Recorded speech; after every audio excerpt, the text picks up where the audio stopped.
베드로 전서 말씀을 보겠습니다. 1장 15절에서 16절까지 두 구절 말씀입니다.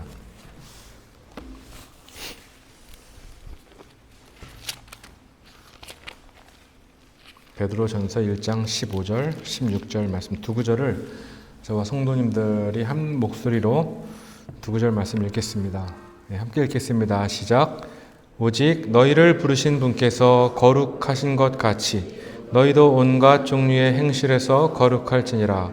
기록된 바 내가 거룩하니 너희도 거룩하라 하셨느니라. 아멘. 함께 기도드리겠습니다. 하나님 아버지 감사드립니다. 주님께서 우리를 죄에서 구원하시고 우리를 자녀 삼으신 하나님의 은혜를 깊이 생각할 때에 오늘도 우리가 주님께 합당한 예배를 드리고 또 합당한 찬양과 또 예배 가운데 우리를 불러주신 하나님을 인하여 감사를 드립니다. 오늘 기쁨으로 하나님의 말씀 앞에 나오게 해주시며 또 말씀을 듣고 우리 마음이 주님께 또 반응할 수 있는 그런 영적인 그리스도인 될 수 있도록 우리를 지켜주시기를 간절히 원합니다. 예수 그리스도의 이름으로 기도드렸습니다. 아멘. 오늘 말씀의 제목은 그리스도인의 행실은 왜 중요한가? 라는 제목으로 말씀을 드리겠습니다. 성경은 그리스도인의 행실에 대해서 일관적이고 보편적인 기준을 제시합니다. 그 기준이 오늘 저와 성도님들이 읽은 본문 말씀에 나와 있습니다. 오직 너희를 부르신 분께서 거룩하신 것 같이 너희도 온갖 종류의 행실에서, 영어 성경에 따르면 모든 종류입니다. 모든 것에서 우리는 거룩할지니라. 기록된 바 내가 거룩하니 너희도 거룩하라. 이 말씀입니다. 이것은 마치 우리 그리스도인들에게 세상을 좀 힘있게 살기 위해서 격려한다든지 용기 있게 살 수 있도록 좀 이렇게 우리를 북돋우는 그런 말씀이 아니라 이거 하나님의 기준입니다. 우리가 살 때 꼭 가져야 하고 지켜야 될 기준이 있다면 내가 거룩하니 너희도 거룩하라.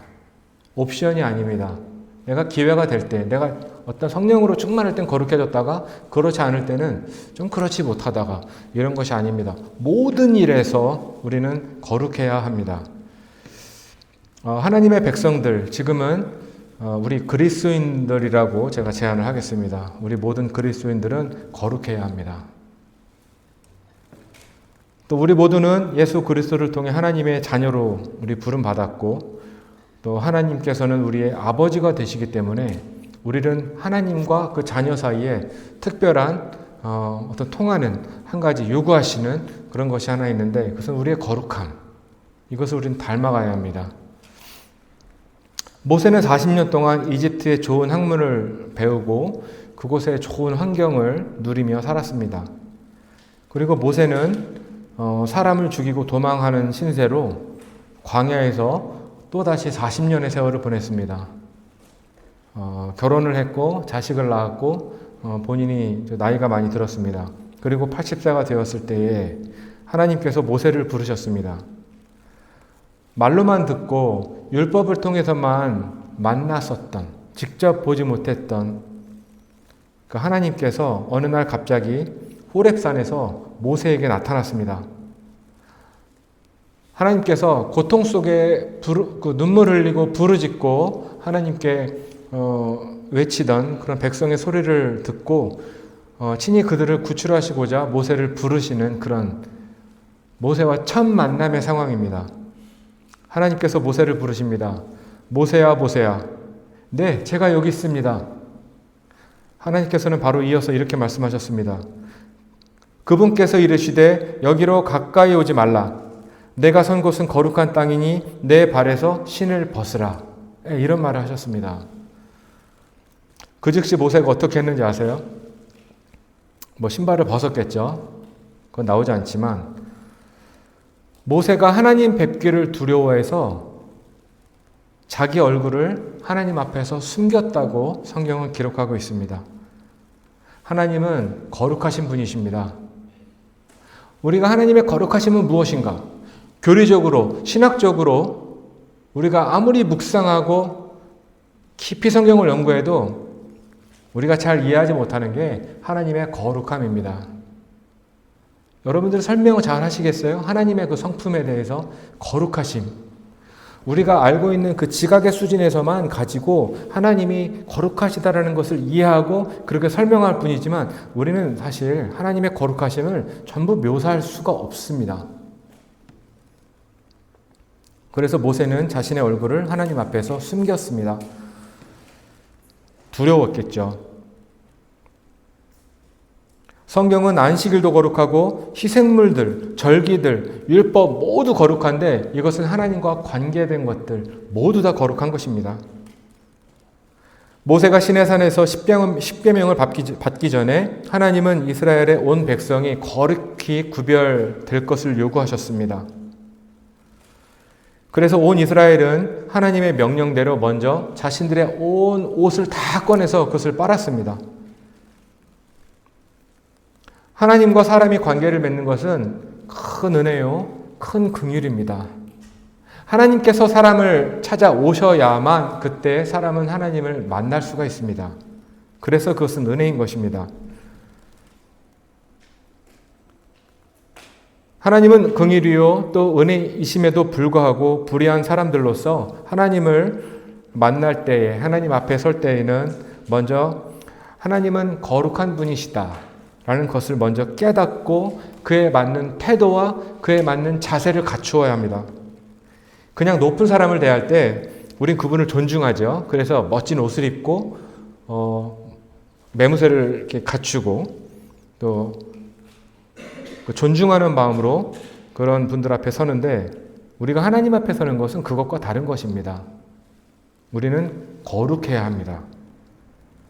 하나님은 그 거룩함을 저와 성도님들에게 또 모든 그리스도인들에게 요구하십니다. 이 거룩함이 오늘 본문에서 저와 성도님들이 함께 읽으셨던 그 행실과 깊은 관계가 있습니다. 특별히 그리스도인들의 행실은 하나님께서 아주 눈여겨보시는 부분이기도 합니다. 성경에는 행실에 대한 단어가, 행실이라는 단어가 총 25번 나오는데 이 중에 베드로는 자신의 편지에서 8번 정도 이 행실이라는 단어를 썼습니다. 그러니까 성경에 나오는 행실에 대해서 베드로가 3분의 1을 다 활용을 한 거예요. 베드로가 아마 이 행실에 대해서 묵상한 바가, 체험한 바가 아마 저는 크지 않았나 생각이 듭니다. 실제로 베드로는 왜 행실이 중요한지 잘 알고 있는 사람입니다. 베드로는 또한 믿음이 중요하다는 것도 알고 있었습니다. 그럼에도 불구하고 베드로는 행실도 믿음만큼이나 중요하다는 것을 잘 아는 사람이었습니다. 사람이 한번 이렇게 행동을 하면 그것은 우리는 행위라고 합니다. 어떤 행위라고 하시죠. 근데 이 행위가 계속 반복되면 우린 그것을 행실이라고 합니다.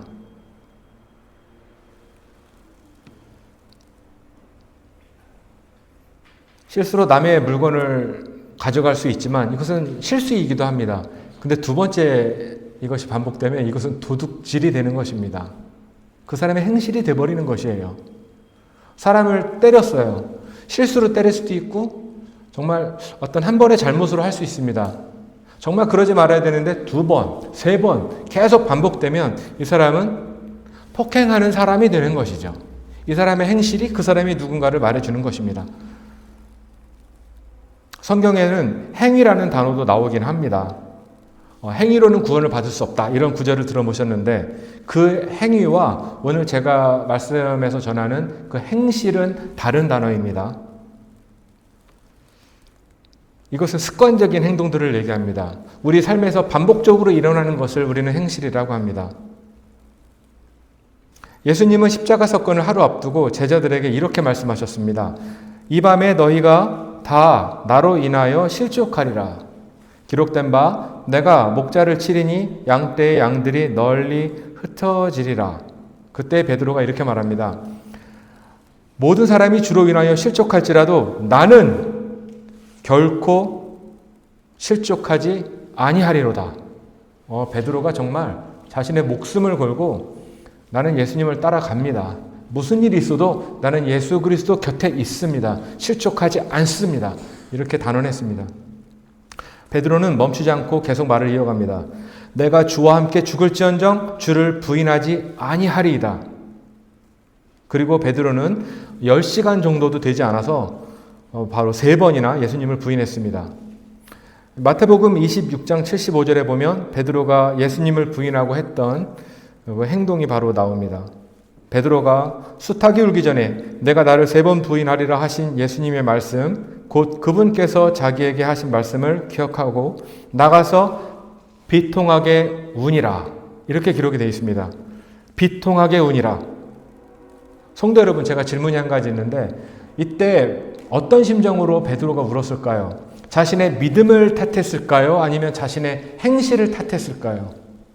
한번 생각해 보십시오. 제가 말씀을 준비하면서 보니까 정말 베드로가 어떤 마음으로 울었을까가 궁금하더라고요. 저와 성도님들 중에도 믿음 생활을 하다가 이 베드로만큼이나 정말 비통하게 후회하고 처절하게 그렇게 외치고 막 눈물 흘리면서 울어보신 적이 있으실 것입니다.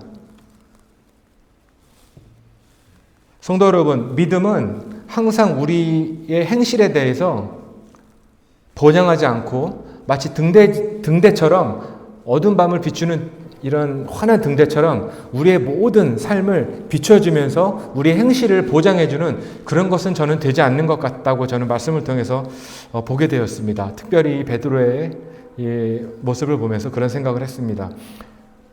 우리의 믿음이 아무리 거창해도 행실이 거창해지지는 않는다는 것이죠. 믿음은 진실한 행실을 요구합니다. 그런데 행실은 믿음을 증명하고 믿음을 빛내주고 더 나아가 사람들에게 그 믿음의 위대함과 그 믿음의 진실함을 나타내 보이기도 합니다. 어떤 사람의 행실을 보고 그 사람의 믿음을 궁금해하기도 합니다. 저 그리스도인이 가진 저 행실을 봤을 때 저 사람과 나는 그 교제했던 바는 없지만 과연 저 사람이 믿는 바는 무엇일까? 저 그리스도인이 믿는 하나님이라는 분은 도대체 누구실까? 범상치 않은 것을 느꼈던 것이죠. 베드로는 믿음의 중요성을 알았는데 그 행실의 위대함은 잘 몰랐던 것 같습니다. 예수님의 제자에서 복음의 사도가 된 베드로는 또 한 번 자신의 행실로 인해서 난처한 경험을 한 번 더 하게 됩니다. 베드로가 안디옥이라는 곳에 복음을 위해서 방문을 했습니다. 베드로가 그 지역의 이방인들과 같이 식사를 하게 되었습니다. 그런데 그 자리에 우연히 바울과 바나바도 함께 동석을 하게 되었었어요. 이것이 성경에 나옵니다. 함께 밥을 먹는 중이었습니다. 그런데 이 베드로가 알고 있는 몇몇 유대인 무리들이 그 식사 자리에 갑작스럽게 오게 되었습니다. 그런데 베드로가 무의식적으로 먹던 음식을 멈추고 몸을 돌리고 자리를 일어나서 그 자리를 피한 사건이 한 번 있었습니다. 베드로는 이렇게 생각했습니다. 나를 아는 이 유대인들이 내가 이방인과 함께 지금 뒤섞여서 밥을 먹고 웃고 떠드는 모습을 보고 이걸 날 비판하면 어쩌지? 갑자기 그런 생각이 든 것이에요. 누가 베드로에게 유대인들이 들이닥칠 것이고 당신을 아는 사람들이 와서 아마 이 모습을 목격할 수 있을 것이다라는 말을 한 적도 없습니다. 갑작스럽게 베드로가 그렇게 생각을 하게 됐는데 또 이것이 이 사람들에게 소문이 나서 이 유대 예루살렘에 있는 사람들에게 또 소문이 나면은 이거 좀 난처할 것 같은데 좋다, 잠깐 자리를 피하자라고 해서 그렇게 몸을 숨겼습니다. 바울이 베드로의 이 진실되지 못한 행동을 그대로 봤습니다. 그리고 이렇게 말했습니다. 네가 유대인임에도 불구하고 이방인의 방식대로 살고 유대인처럼 살지 아니하면서 어찌하여 이방인들을 강요해서 유대인처럼 살게 하느냐. 제가 이게 사도행전 10장 이후에 일어난 사건인데 사도행전 10장에 베드로가 겪은 또 다른 사건이 나옵니다. 아주 중요한 사건인데 이것은 베드로는 고넬료라는 또 다른 이방인의 집에 한번 초대가 되어서 함께 식사를 한 적이 있었습니다. 이 사람은 군인이었고 군대 지휘관이었습니다. 코넬료라는 사람이었습니다. 역시 이 자리에도 많은 이방인들이 함께 자리를 함께 하고 있었는데 사실 그때까지 베드로는 예수 그리스도께서 주신 이 복음은 유대인들에게만 국한되어져서 유대인들만 믿고 유대인들만 구원받는 이 복음이라고 생각했던 사람 중에 하나가 이 베드로였습니다. 그런데 그 자리에 모든 것이 뒤집어버리는 사건이 생겼습니다. 이방인들 중에 이 고넬료라는 집안의 사람들이 이 베드로에게 복음을 듣고 그들이 성령님을 받는 사건이 생겼습니다. 그래서 하나님께서는 이미 며칠 전에 이 베드로에게 아주 멋진 환상을 보여주시고, 이상한데 이 환상을 보여주시고 벌레가 이 보자기에 쌓인 채로 하늘에서 내려오는데 베드로에게 하나님께서는 그것을 먹으라고 했습니다. 얼마나 이상한 환상 아니겠어요? 그 꿈에 깼을 때 베드로는 이해 못했지만 이 다음에 일어난 사건을 보고 베드로는 이해했을 것입니다. 벌레처럼 여기고 불결하게 여기고 하나님께서 받아들여지지 못했던 이 이방 사람들을 하나님께서 구원하시겠다는 메시지를 베드로에게 환상으로 보여주셨습니다. 곧 이어서 고넬료와 온 집안의 사람들이 구원을 받고 성령님께서 임하는 것을 많은 유대인들이 또 베드로가 보게 되었습니다. 베드로가 이렇게 말했습니다. 이들이 우리와 마찬가지로 성령님을 받았으니 누가 물을 금하여 이들이 침례를 받지 못하게 하겠느냐. 예루살렘에 난리가 났습니다. 이방인들이 복음을 믿는다고? 그들도 성령을 받았다니 말이 돼? 도대체 이게 무슨 일인가? 베드로가 그들에게도 이렇게 변론했습니다. 그런즉 주 예수 그리스도를 믿은 우리에게 주신 것과 같은 선물을 그들에게도 주셨으니 내가 무엇이기에 하나님을 거역할 수 있었겠느냐? 그들이 이것들을 듣고는 잠잠하고 하나님께 영광을 돌리며 이르되 그러면 하나님께서 이방인들에게 생명에 이르는 회개를 주셨도다 하니라. 참 멋진 선언을 했습니다. 이방인들에게 드디어 성령이 임했고 그들에게도 복음이 전해지기 시작했다라는 것을 선포했는데, 이렇게 말했던 베드로가 얼마 후 지나서 안디옥에서 자세를 바꾸어서 이방인과 교제하던 자리에서 유대인들의 시선을 두려워해서 어이쿠 하면서 몸을 피했던 사건이 일어난 것입니다.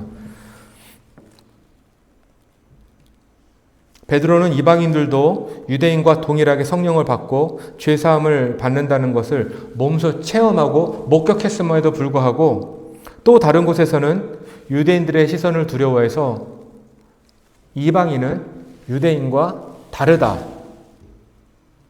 라는 메시지를 다시 전한 것과 같은 것입니다. 내 믿음을 뒤집는 행동이었습니다. 내 믿음의 고백을 뒤집어버리는 그런 행실이었습니다. 이런 베드로의 모습에 함께했던 바나바도 동조하게 되었습니다. 바울은 불쾌함을 넘어 분노했습니다.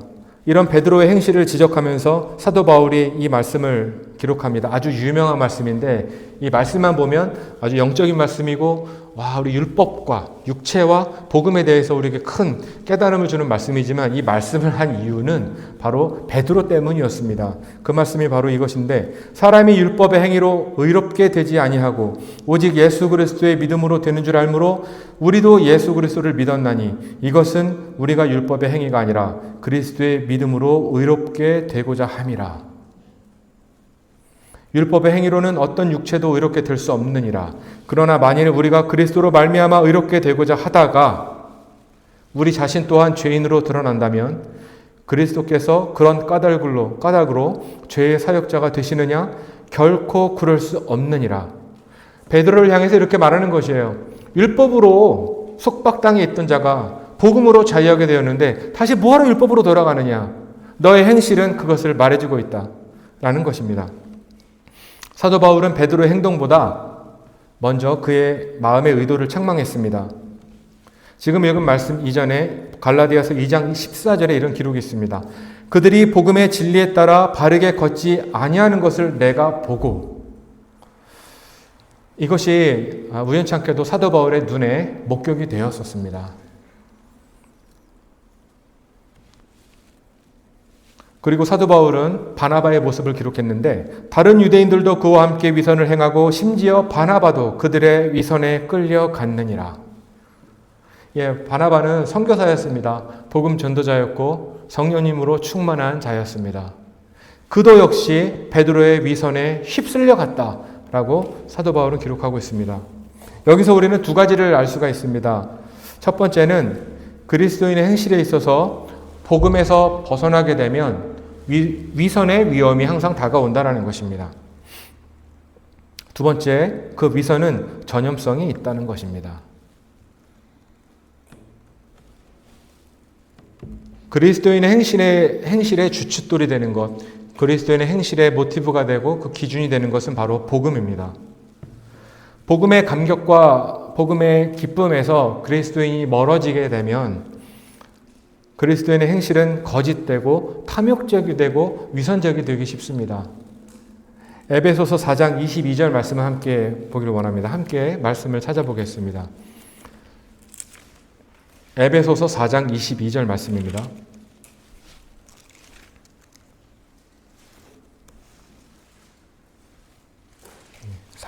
에베소서 4장 22절 말씀입니다. 함께 말씀을 읽어보겠습니다. 시작. 이전 행실에 관하여는 너희가 속이는 것으로 가득한 욕심들에 따라 부패한 옛사람을 벗어버릴 것을 가르침을 받았으니. 아멘.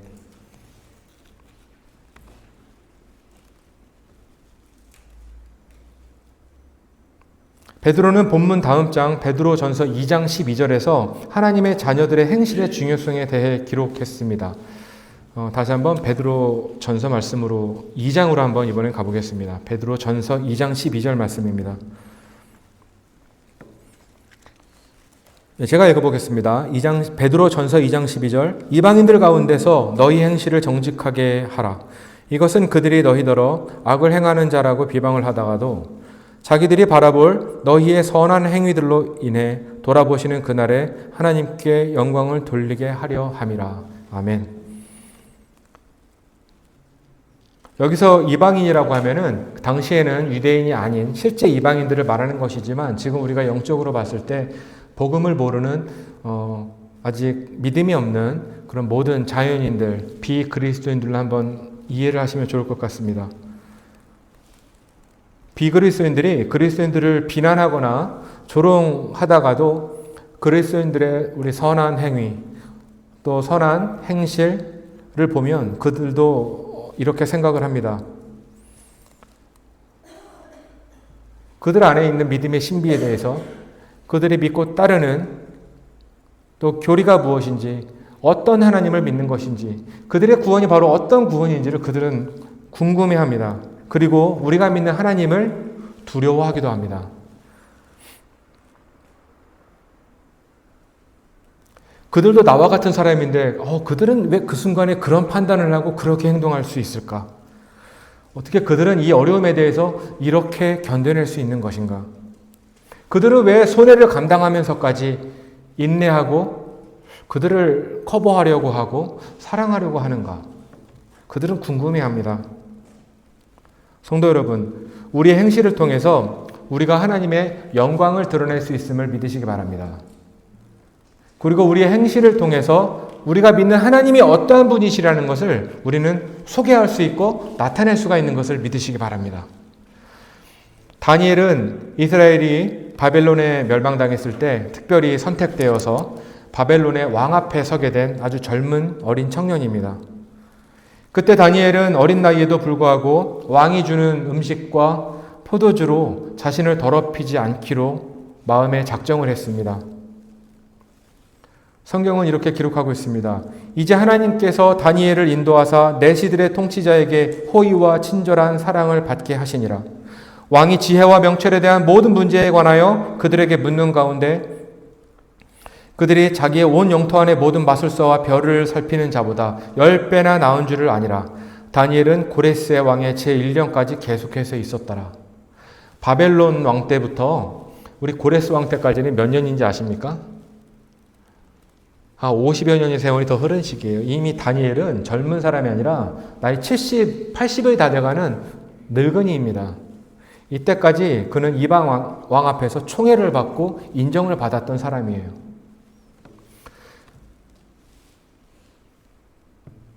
다니엘은 비록 나라와 민족을 잃고 모든 것이 쑥대밭이 된 그런 상황에서 하나님께 대한 자신의 정한 마음을 단 한 번도 바꾼 적이 없던 사람입니다. 바울 서신에 보면 우리 사도 바울은 또 여자들, 특히 아내들에 대해서 말하기를 그들에게 선한 행실에 대해서 말을 하고 있습니다. 아내의 거룩한 행실이 불의한 불의한, 믿지 못하는 불신자인 남편이라 할지라도 그 거룩한 행실을 눈여겨보고 구원으로 인도할 수 있다라고 말하고 있습니다. 베드로는 이것을 멋진 단장이라는 말로 비유해서 말을 했습니다. 너희의 단장은 머리를 닦고 금으로 치장하여 옷을 차려입는 그런 외적 단장으로 하지 말고 오직 마음에 감추어진 사랑으로 하되 썩지 아니하는 것, 즉 온유하고 조용한 영의 장식으로 할지니 그것은 하나님의 눈앞에서 지극히 값진 것이니라.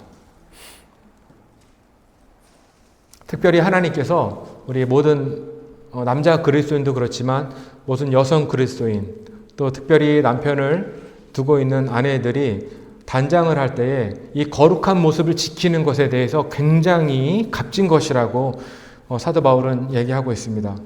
장식은 우리 몸에 하는 장식은 때로는 비쌀 때도 있고 싼 것일 수도 있습니다. 그것은 모든 가치들은 다 떨어지는 것입니다. 그렇지만 이 거룩한 행실로 단장한 우리 여인들의 단장에 대해서는 하나님께서 그것은 지극히 값진 것이다 라고 말씀하셨습니다.